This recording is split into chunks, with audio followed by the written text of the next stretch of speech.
കാണാതെ വയ്യന്റെ ഗുരുവായൂരപ്പാനിൻ ദിവ്യരൂപം ഒരു നേരമെങ്കിലും കാണാതെ വയ്യന്റെ ഗുരുവായൂരപ്പാനിൻ ദിവ്യരൂപം ഒരു മാത്രയെങ്കിൽ കേൾക്കാതെ വയ്യനിൻ മുരളി പൊഴിക്കുന്ന ഗാനാലാപം മുരളി പൊഴിക്കുന്ന ഗാനാലാപം ഒരു നേരമെങ്കിലും കാണാതെ വയ്യൻ്റെ ഗുരുവായൂരപ്പാനിൻ ദിവ്യരൂപം.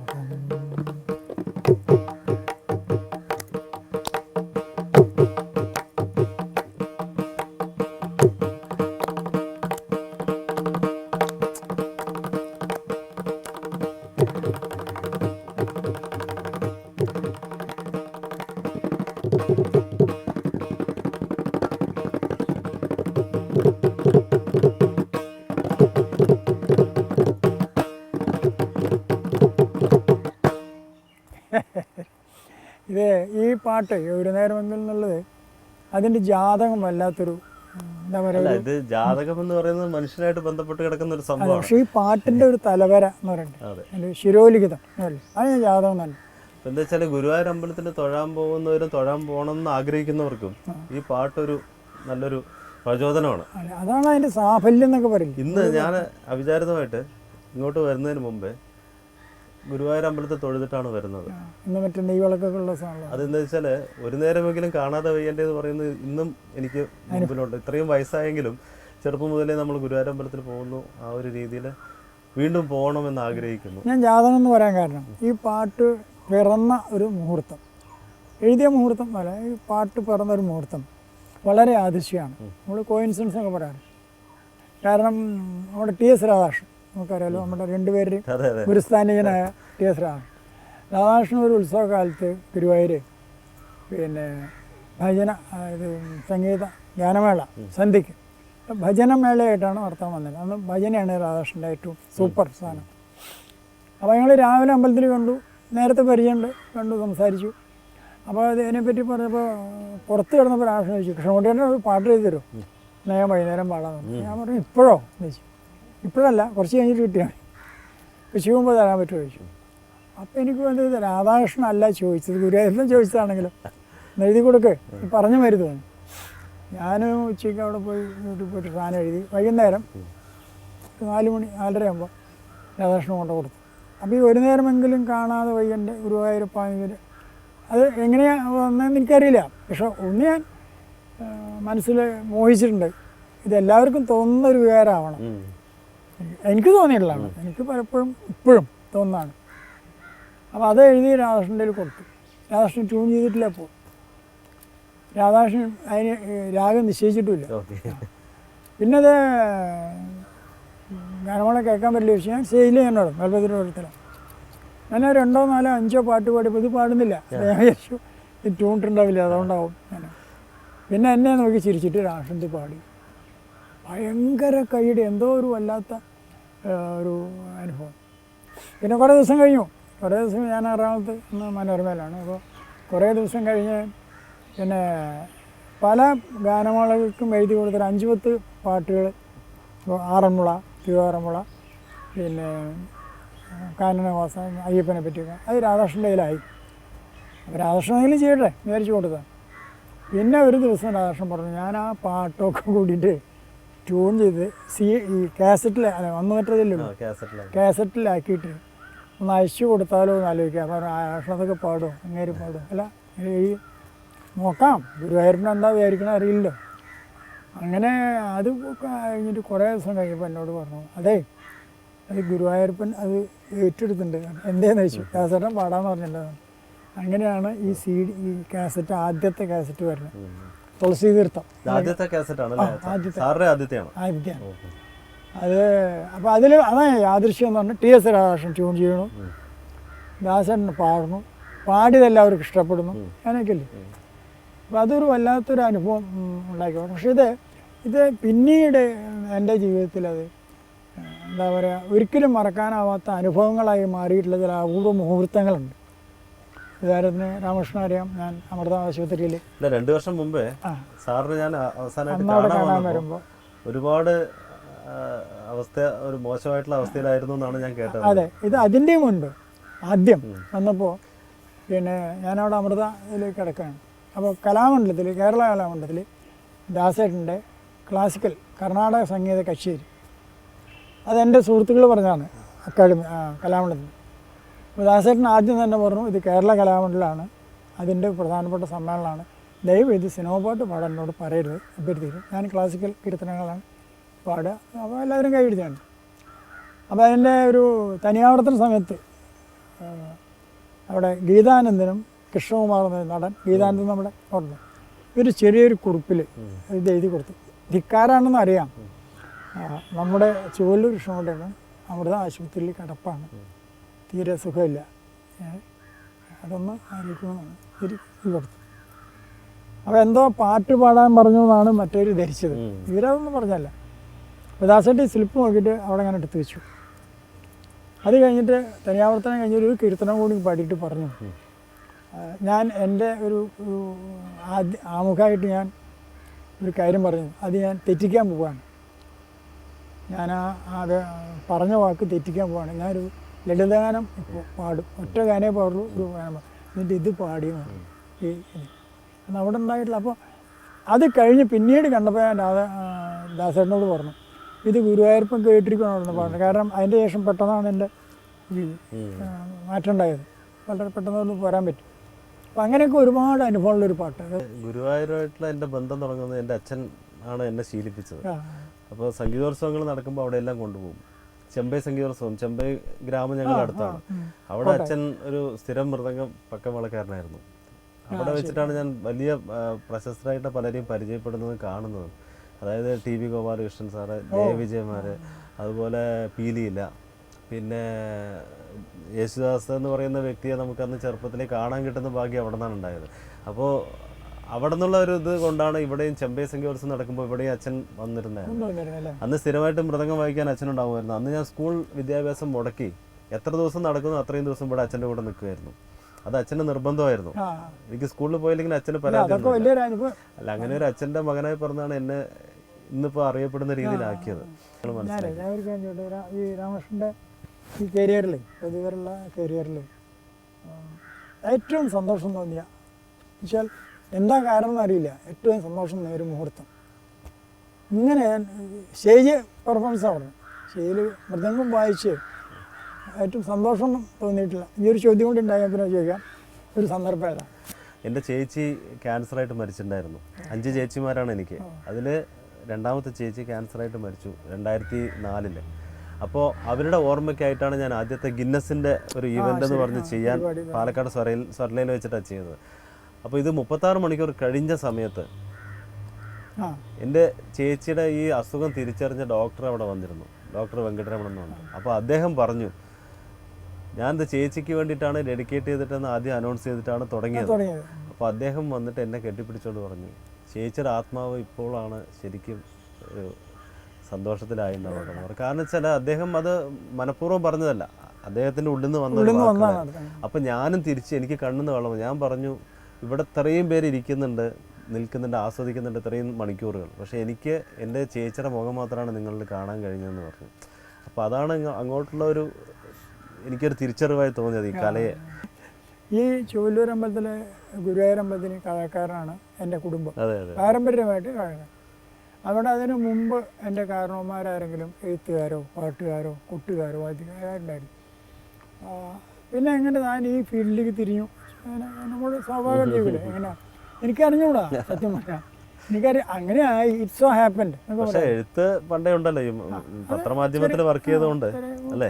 പക്ഷേ അതിന് ഇത്രയധികം മുളപൊട്ടാൻ എല്ലാവരും അങ്ങനെ ആവുന്നില്ല, അതാണ് അതിൻ്റെ അല്ലേ. അപ്പോൾ എനിക്ക് അപ്പോഴും ചോദിക്കാനുള്ള ഒരു സംശയം, പണ്ടും പാട്ടുകളുണ്ടായിരുന്നു, ഇപ്പോഴും പാട്ടുകൾ വന്നുകൊണ്ടിരിക്കുന്ന ഒരുപാട് കാസറ്റുകൾ അല്ലെങ്കിൽ ഒരുപാട് ഭക്തിഗാനങ്ങൾ വരുന്നുണ്ട്. പക്ഷേ പണ്ടത്തെ ഒരു ഭക്തിഗാനങ്ങളുടെ ഒരു രീതിയിൽ അത് ശ്രദ്ധിക്കപ്പെടുന്നില്ല, അല്ലെങ്കിൽ ഓർമ്മയിൽ നിൽക്കുന്നില്ല. അതിൻ്റെ കാരണം എന്തായിരിക്കാം? ഇപ്പം അത് പാട്ട് ഇപ്പോൾ രാമകൃഷ്ണൻ നല്ലോണം അറിയാലോ. സിനിമയ്ക്ക് ഇപ്പോൾ പാട്ട് എഴുതിക്കുന്ന എങ്ങനെയാണ്, മിക്കവാറും ട്യൂൺ ഇട്ട് കൊടുത്തിട്ട് അതിന് അനുസരിച്ച് ചെയ്ത്. എൻ്റെ 80% അല്ല 99% പാട്ടുകളും എഴുതി കഴിഞ്ഞതിന് ശേഷം ട്യൂൺ ചെയ്തതാണ്. ഗംഗൈ അമരനാവട്ടെ, എം ജയേന്ദ്രനാവട്ടെ, രവീന്ദ്ര പെരുമ്പോൾ സാറാവട്ടെ, ജയരമാഷാവട്ടെ, അല്ലെങ്കിൽ കെ രാമമാഷാവട്ടെ, ഇവരൊക്കെയാണ് എൻ്റെ ഗുരുനാഥന്മാർ. കൃഷ്ണാമൃത സ്വാമിയാവട്ടെ ഒക്കെ എഴുതി കഴിഞ്ഞതിന് ശേഷം ട്യൂൺ ചെയ്ത. അപ്പം അതിന് എനിക്കൊരു മിടുക്ക് കൂടുതലുണ്ടോണ്ട്. കാരണം ഈ ആദ്യം ഒരു ചട്ടക്കൂട് തന്നിട്ട് അതിലേക്ക് പാട്ട് താളനിബദ്ധമായിരിക്കും. അതാണ്. അതുമാത്രമല്ല, ഇപ്പം ഞാൻ പറഞ്ഞു, ഇപ്പോൾ ഈ അടുത്ത കാലത്ത് സാറിന് ഇറങ്ങിയ ആ മണിമുരളി പറഞ്ഞ കാസറ്റ്, ഞാനത് ഉണ്ണികൃഷ്ണൻ പാടിയത് എനിക്ക് വലിയ ഇഷ്ടമാണ്. പക്ഷെ എന്തുകൊണ്ടും അത് പ്രചാരം കിട്ടുന്നില്ല. അതിന് ഒരുപാട് പാട്ടുകൾ കൂടിയത് കൊണ്ടായിരിക്കുമോ? അല്ല, അതിന് അന്ന് അവർ പറഞ്ഞ ഒരു കാരണം അതിൻ്റെ നമ്മളിപ്പോൾ ഇതിനൊരു മാർക്കറ്റിംഗ് സൈഡ് ഉണ്ട്, അതിലവർ വേണ്ടത്ര ശ്രദ്ധിച്ചില്ലാണ്. ഗുരുവായൂർ ആ പാട്ട് ഇഷ്ടം പോലെ ഇപ്പോൾ കിട്ടാല്ലേ. രാമകൃഷ്ണൻ വേറെ ഒന്ന് ആലോചിച്ചിട്ടുണ്ട്. ഇനിയിപ്പോൾ അഥവാ ഈ മൃദംഗ രംഗത്തേക്ക് വന്നില്ല എങ്കിൽ, അല്ലെങ്കിൽ മൃദംഗവാദന രംഗത്തേക്ക് വന്നില്ലായിരുന്നുവെങ്കിൽ ആരായി തീരുമായിരുന്നു എന്ന് ആലോചിച്ചിട്ടുണ്ട്. ഞാൻ ഡിഗ്രിയാണ് പഠിച്ചത്, കൊമേഴ്സാണ്. അപ്പോൾ എൻ്റെ മനസ്സിലൊരു അക്കൗണ്ടൻറ്റിൻ്റെ ഇതാണ് ഉണ്ടായിരുന്നത്. അപ്പോൾ എയർഫോഴ്സിൽ എനിക്കൊരു ജോലി കിട്ടിയിട്ടുണ്ടായിരുന്നു, എയർലൈൻസിൽ. പക്ഷേ എൻ്റെ അച്ഛൻ ജോലിക്ക് പോകാൻ വേണ്ടി എല്ലാം റെഡിയായ സമയത്ത് എന്നെ വിളിച്ചിട്ട് പറഞ്ഞു, അന്ന് വീട്ടിലാണെങ്കിൽ പ്രാരാബ്ദത്തിൻ്റെ പ്രാരാബ്ദം എനിക്ക് നല്ലപോലെ അറിയാം അതിൻ്റെ ബുക്ക്. അപ്പോൾ ഞാൻ പോകാൻ വേണ്ടി തയ്യാറായ നേരത്തെ അച്ഛൻ എന്നെ വിളിച്ച് പറഞ്ഞു, നീ ജോലിക്ക് ആർക്ക് വേണ്ടിയിട്ടാണ് പോകണമെന്ന് ചോദിച്ചത്. പറഞ്ഞു, നമുക്ക് എല്ലാവർക്കും വേണ്ടി, കാരണം അച്ഛനും ഒരു മകനല്ലേ ഉള്ളൂ. അപ്പോൾ അങ്ങനെ പറഞ്ഞപ്പോൾ അച്ഛൻ പറഞ്ഞു, ഞങ്ങൾക്ക് വേണ്ടി നീ പോകണ്ട, നിനക്ക് വേണമെങ്കിൽ സ്വയം വേണമെങ്കിൽ നീ പെക്കോളൂ എന്ന് പറഞ്ഞു. അപ്പോൾ ഞാനും വിചാരിച്ചു, എന്താ അച്ഛൻ ഇങ്ങനെ പറയണമെന്ന് വിചാരിച്ചു. അപ്പോൾ പറഞ്ഞു, നീ ജോലിക്ക് പോയിട്ട് ഇവിടെ ഒന്നും ഉണ്ടാക്കണം, നമ്മൾ കഷ്ടപ്പെട്ടാലും കഞ്ഞി കുടിച്ചാലും കുഴപ്പമില്ല, നീ ഈ പ്രൊഫഷനിൽ നിൽക്കണം എന്നാണ് എൻ്റെ ആഗ്രഹം എന്ന് പറഞ്ഞു അച്ഛൻ. അതായത് ഈ ഒരു മൃദംഗം എന്ന് പറയുന്ന അദ്ദേഹം അത്രത്തോളം ജീവനേക്കാളും സ്നേഹിച്ചിരുന്നു. അത് വളരെ വൈകി പഠിക്കാൻ പറ്റിയ ഒരു കലയായിരുന്നു അച്ഛന്. അങ്ങനെ ഒരുപാട് ബുദ്ധിമുട്ട് സഹിച്ചിട്ടാണ് അച്ഛൻ പഠിച്ചത്. അപ്പോൾ അച്ഛനെ എന്നെ സംബന്ധിച്ചിട്ട് ഞാൻ ഈ രീതിയിൽ എത്തണം, ഈ ലോകത്ത് തന്നെ നിൽക്കണം എന്ന് ആഗ്രഹമുണ്ടായിരുന്നു. അപ്പോൾ ഞാൻ അച്ഛൻ്റെ വാക്കുകൾ എന്നും ഒരു പ്രത്യേക ചെറുപ്പം മുതലേ ഉള്ളതാണ്. അപ്പോൾ ഞാൻ അതുകൊണ്ട് മാത്രം ജോലിക്ക് പോകാതെ ഈ രീതിയിൽ നിന്ന ആളാണ്. അതൊക്കെ നമ്മളെ വഴി തിരിച്ചു വിടുക. ഭഗവാന് നമ്മളറിയാതെ ഒരു ശക്തി നമ്മളോട് പറയാതെ വഴി തിരിച്ചു വിടുകയാണ്. ഇതിലെ അങ്ങനെ തന്നെ പോകണം എന്നുള്ളതാണ്. പോകണം. അത് നമ്മൾ പ്ലാൻ ചെയ്തല്ല, അത് സ്വയം അറിഞ്ഞിട്ടല്ലല്ലോ. അങ്ങനെ ഒരുപാട് അനുഭവങ്ങൾ പിന്നെ എല്ലാവർക്കും ഉണ്ടായിട്ടുണ്ടാവും. അപ്പോൾ ഈ അച്ഛൻ്റെ ഈ കാര്യം പറഞ്ഞല്ലോ. അപ്പോൾ അച്ഛനെ സംബന്ധിച്ചിട്ട് അച്ഛൻ പഠിച്ചു വന്നത് തഞ്ചാവൂർ ശൈലിയാണ്. അപ്പോൾ അച്ഛൻ മൃദംഗത്തിൽ എൻ്റെ അടുത്ത് പഠിപ്പിച്ചതൊക്കെ സാധാരണ ഒരു ഇതിലാണ്. അപ്പോൾ ഞാൻ അതിൽ നിന്ന് കുറേ മാറ്റങ്ങൾ ഇങ്ങനെ സ്വയം ശരിയാണെന്ന് അച്ഛൻ സമ്മതിക്കുകയും ചെയ്യും. ഇതിപ്പോൾ ഇങ്ങനെ വായിക്കുമ്പോൾ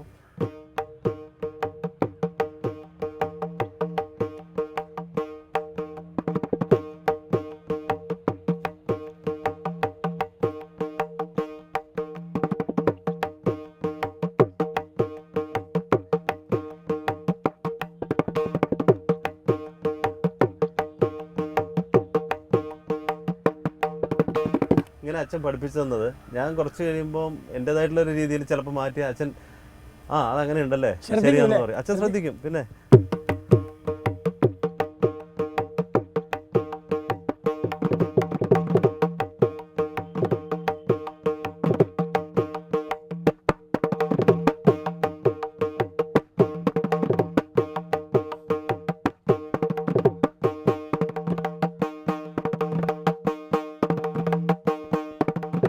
ഇങ്ങനെയൊക്കെ വായിച്ചു കഴിഞ്ഞാൽ അച്ഛന് ഇഷ്ടമാണ്. വേറൊരു കാര്യം പറയാറുണ്ട്, ഈ പാട്ടുകൾക്ക് വായിക്കാനുള്ള ഒരു പ്രത്യേകത ഉണ്ടല്ലോ, അത് ഈ പാട്ടുകാരെ ബുദ്ധിമുട്ടിക്കാതെ, അതൊക്കെ ഈ ചെമ്പൈ സംഗീത ചോദിച്ചതാണ്. നാളെ ഗുരുവായൂർ ഒരു കച്ചേരി കഴിഞ്ഞപ്പോൾ ഇതിനെപ്പറ്റി ധാരാളം അനുഭവമുള്ള ഒരാൾ ആ പാടിയ ഗായികയോട് പറഞ്ഞു, ഈ പക്കവാളം വേണം, പക്ഷെ ഇങ്ങനെ ആക്രമിക്കാൻ വന്നാൽ വലിയ വിഷമാണെന്ന് പറഞ്ഞു. അതായത് ഇത് ഇണങ്ങി ഞാൻ അതാണ് ഇപ്പോൾ പിന്നെ പ്രൊജക്റ്റ് ചെയ്തിരുന്നതാണ് പക്കവാളം. പക്ഷേ താങ്കളോ അല്ലെങ്കിൽ മറ്റ് താങ്കളുടെ നിലയിലുള്ള ഇപ്പോൾ എന്തിനെ വിജയ് വരെ ഉള്ള പുതിയ തലമുറയിൽ ശിവാനന്ദൻ്റെ മോനൊക്കെ അതൊക്കെ നമുക്ക് തോന്നാറില്ല. അതിനോട് ചേർന്ന് അതെന്താന്ന് വെച്ചാൽ ഇവിടെ നിന്ന് കിട്ടിയ അനുഭവമാണ്. അപ്പൊ നമ്മൾ പാട്ടിന്റെ കൂടെ വായിക്കുമ്പോൾ നാദം ചേർത്ത് വായിക്കണം എന്നുള്ളത്. അതിന് വായിക്കാറില്ലേ, രാമകൃഷ്ണനൊക്കെ വായിക്കാറുണ്ട്. യശോദ, അതെ അതെ, അതിൽ ആ ഒരു ഇല്ലേ, എന്താ കാലിൽ ചിരങ്ങ അല്ലേ, അത് വായിക്കുമ്പോ ആ കാലിൽ ചിലമ്പ്, അത് ആ ഇമ്പാക്ട് ഉണ്ടാവുന്നു. അപ്പൊ സ്വയം ചിലപ്പോൾ നമുക്കും തോന്നാറുണ്ട് കൃഷ്ണന്റെ കാലിന്റെ ചിലമ്പിന്റെ ശബ്ദം അതിങ്ങനെ ആയിരിക്കാം എന്ന് വെച്ചാൽ നമ്മളിപ്പോ പലതും അങ്ങനെ കൊണ്ടുപോകാൻ പറ്റും. മനസ്സിലായില്ല, അത് കൂട്ടായ്മയുടെ ഭാഗമായിട്ട് വരുന്നതാണ്.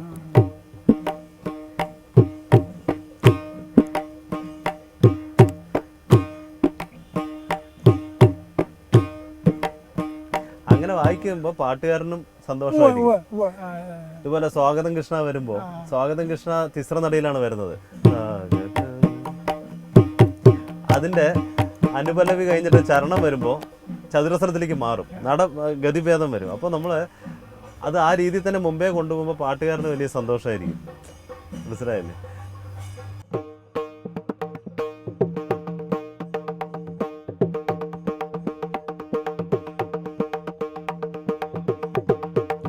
അങ്ങനെ മാറ്റിക്കഴിഞ്ഞാൽ ഉടനെ തിസ്ര നടയിലേക്ക് മാറുമ്പോൾ ചതുരസ്രത്തിലേക്ക് വരുമ്പോൾ ഒരു രസം ഉണ്ടാവും. ഇക്കാര്യത്തിൽ താങ്കൾ ഒരു മാതൃക അല്ലെങ്കിൽ താങ്കളുടെ മനസ്സിലെപ്പോഴും ഉള്ള ഒരു കലാകാരനാരാ? മൃദംഗ വായനയിൽ ഒരുപാട് പേരെ ഞാൻ മനസ്സിലാക്കിയിട്ടുണ്ട്. ഓരോ കാലഘട്ടത്തിൽ ചെറുപ്പത്തിലൊക്കെ ഓരോരുത്തരും വന്നിട്ടുണ്ടായിരുന്നു. അങ്ങനെ പലരെയും നമ്മൾ മനസ്സിലാക്കിയിട്ടുണ്ടായിരുന്നു. അതായത് എൻ്റെ അച്ഛൻ പഠിച്ചത് തഞ്ചാവൂർ ശൈലിയിലാണ്. അത് കഴിഞ്ഞിട്ട് അച്ഛൻ ടി കെ മൂർത്തി സാറിനടുത്ത് കുറച്ച് പഠിച്ചു. അതെ, അവിടെ പോയിട്ട് പഠിച്ചു 60ാമത്തെ വയസ്സിൽ. അത് എനിക്ക് വേണ്ടിയിട്ടായിരുന്നു. അപ്പോൾ ആ ചൊല്ലുകളെല്ലാം അങ്ങനെ പറഞ്ഞു തരുമായിരുന്നു അച്ഛൻ. ടി കെ മൂർത്തി സാറിൻ്റെ നല്ല ശുദ്ധമായിട്ടുള്ള ശരിക്കും ഒരു ഇതാണ്. അതായത് ചൊല്ലുകളൊക്കെ നല്ല ഇതായിരിക്കും.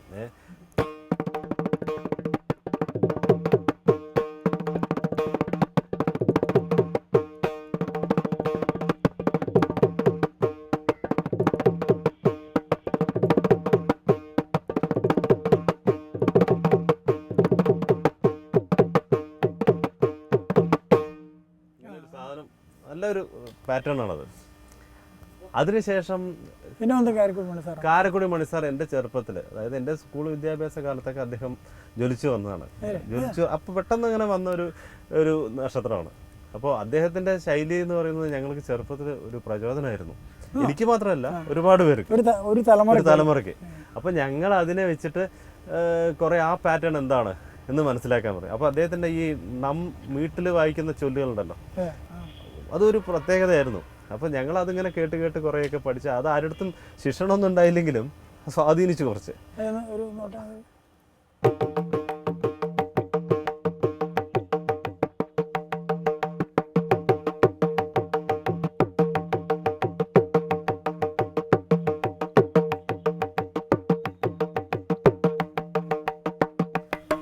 ഇത് സ്പീഡിൽ വായിക്കും.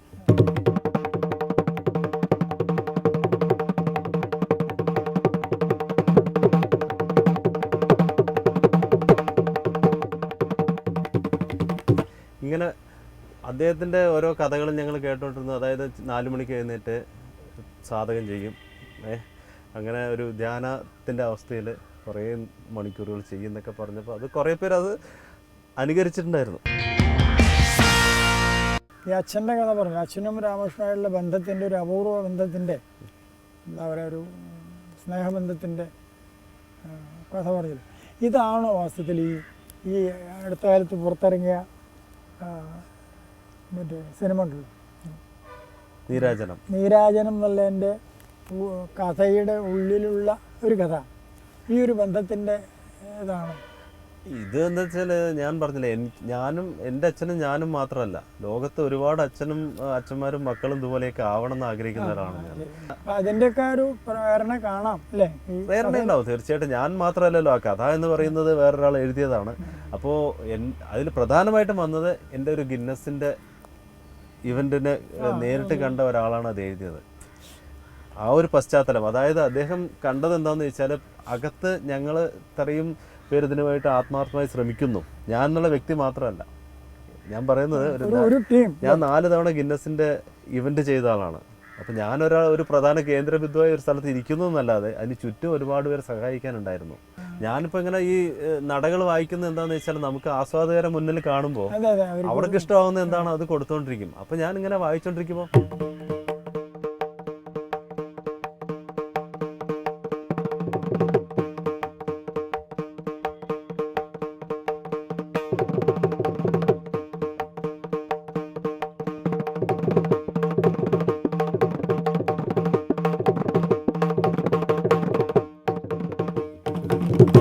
ഇങ്ങനെ വായിക്കുന്ന നേരത്ത്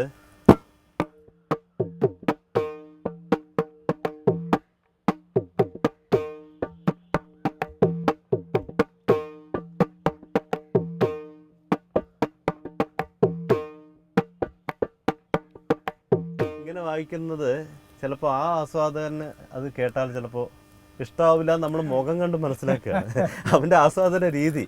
അപ്പം മുമ്പിലിരിക്കുന്നവരെ നമ്മൾ ഇപ്പോഴും അതെ, എനിക്ക് ഏറ്റവും കൂടുതൽ പ്രചോദനമാകുന്ന എൻ്റെ മുമ്പിലിരിക്കുന്ന ആസ്വാദകരാണ്. എന്നെ സംബന്ധിച്ച് ഈ മൃദംഗവും കൊണ്ട് ഞാൻ പ്രീ ഡിഗ്രി പഠിക്കുമ്പോൾ ചിറ്റൂർ കോളേജിൽ പഠിക്കുമ്പോൾ ഫസ്റ്റ് ഇയറിൽ കണ്ട അനുഭവം ഇപ്പോഴും എനിക്ക് ഓർമ്മയുണ്ട്. ആദ്യം ഞാൻ അവിടെ കോളേജിൽ ചേർന്ന നേരത്ത് സ്കൂളിൽ നിന്നാണ് നമ്മൾ പോകുന്നത്. അപ്പോൾ കോളേജിലെ രീതി വേറെയാണ്. അവിടെ ഉദ്ഘാടനം ചെയ്യാൻ വന്ന ഒരു സ്ത്രീ, ഒരു പാട്ടുകാരി, അവർ വന്ന നേരത്ത് ഇവർ പാടാൻ തുടങ്ങിയപ്പോൾ കൂടെ ഉണ്ടായിരുന്ന അവിടെ ഉണ്ടായിരുന്ന ചുറ്റും ഉണ്ടായിരുന്ന കുട്ടികൾ കൂവാൻ തുടങ്ങി. അതിനുശേഷം എനിക്ക് ആ വർഷം അവിടെ എൻ്റെ അടുത്ത് മൃദംഗം വായിക്കാൻ പറഞ്ഞു കോളേജിൽ. ഞാൻ വായിക്കാതെ മുങ്ങി നടന്നു പേടിച്ചിട്ട്. കാരണം ഇതായിരിക്കും അനുഭവം എന്നാണ് എൻ്റെ മനസ്സിൽ തോന്നിയത്. പക്ഷേ ഇതേ കോളേജിൽ ഞാൻ 4 പ്രാവശ്യം ഇപ്പോൾ യൂണിയൻ ഇനാഗുറേഷന് വിളിച്ച് പോകുമ്പോൾ അവിടെ ആവശ്യപ്പെടുന്നത് ഈ ഒരു ഉപകരണം വായിക്കണം. അതായത് മൃദു എന്ന് പറയുന്ന പുതിയൊരു ഉപകരണം ഡെവലപ്പ് ചെയ്യാനുള്ള കാരണം അതാണ്. എന്താ പ്രത്യേകത? ഇതിൻ്റെ പ്രത്യേകത എന്ന് പറഞ്ഞാൽ ഇത് ഞാൻ നിന്നിട്ടാണ് വായിക്കുക. അതിനൊരു തൂക്കി വെക്കാൻ ഒരു സംഭവമുണ്ട്. കുറച്ച് വെയ്റ്റ്ലെസ് ആണ്, കാരണം ഫൈബർ ഗ്ലാസ്സിലാണ് ഞാനത് ഉണ്ടാക്കിയിരിക്കുന്നത്. അപ്പം ഇത് മുന്നേ ആരും ചെയ്ത് നമ്മൾ കണ്ടിട്ടില്ല. ഇപ്പം മൈക്ക് ഇത് ഇവിടുന്ന് ഞാൻ ദുബായിൽ നിന്ന് ആദ്യം ഒരാളത്ത് വാങ്ങിച്ചിട്ട് വരാൻ പറഞ്ഞാൽ അങ്ങനെ 2 മൈക്ക് വാങ്ങി. കുറേ ചിലവ് ഉള്ള സംഭവമാണ്. പക്ഷേ അതിന് ഫലം ഉണ്ടല്ലോ. ഫലം എന്ന് വെച്ചാൽ ഇപ്പം എന്താ വെച്ചാൽ ഞാൻ അങ്ങനത്തെ വേദികളിൽ, അതുപോലത്തെ നമ്മൾ ആസ്വാദകരുള്ള വേദികളിൽ തീർച്ചയായിട്ടും കൂടുതൽ അവരെ ആസ്വദിപ്പിക്കാൻ പറ്റുന്നുണ്ട്.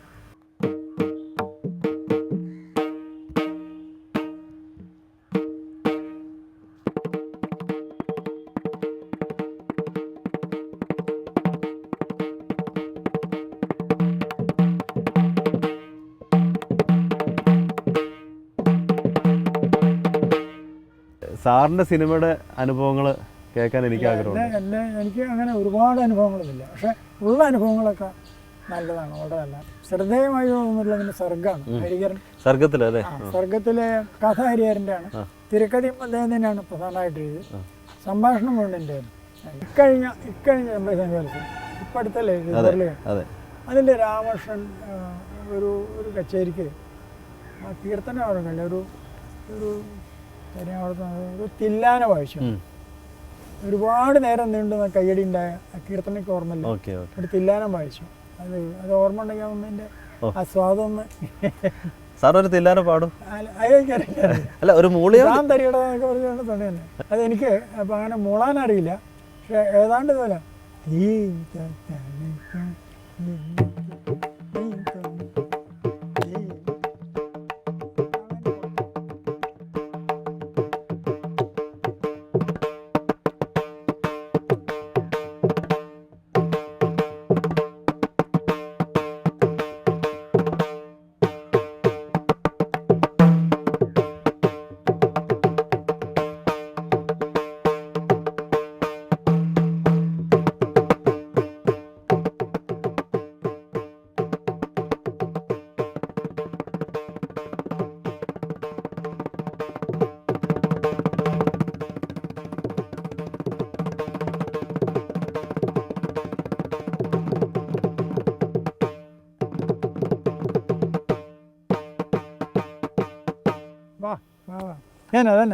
അത് തില്ലാനം എന്ന് പറയുന്നതിന് ഒരു പ്രത്യേക ഒരു താളക്കെട്ടുള്ള, അതെ, സ്വാതിരുന്നാണ്ട് ഈ തില്ലാനം പ്രത്യേകിച്ചും എല്ലാറ്റിനും കച്ചേരിയുടെ അവസാനം ഒരു ഒഴുപ്പ് കൂട്ടുന്നതാണ്. അതായിരിക്കും സാറും ഇങ്ങനെ ഓർത്ത് വെച്ചുകൊണ്ടിരിക്കുന്നത്. അപ്പോൾ ഈ ഓർമ്മകൾ എന്നും നമ്മൾ ഈ ചുവല്ലൂര് മഹാമഹേശ്വരന്മാരുടെ സന്നിധിയിൽ വെച്ച് ഇങ്ങനെ കാണാനും സംസാരിക്കാനും കഴിയുന്നത് മറ്റൊരു അനുഗ്രഹം. അല്ല, ഇതുപോലെ ആവണം കലയിലും എന്നുള്ളതാണ് ആവശ്യം അല്ലേ? ആയാൽ രക്ഷപ്പെട്ടു. രക്ഷപ്പെട്ടു. നമുക്ക് ആരുടെയും ഒരു ഇതില്ലാതെ നമ്മുടേതായിട്ടുള്ള രീതിയിൽ പോകാനുള്ള എന്നും ഉണ്ടാവട്ടെ. സാറിന് ഇതൊരു രണ്ടാം ജന്മത്തിൽ ഞാൻ കാണുന്നതാണ് സാറിനെ. അപ്പോൾ ഈ രീതിയിൽ മുന്നോട്ട് പോകാൻ ഇടവയ്ക്കട്ടെ.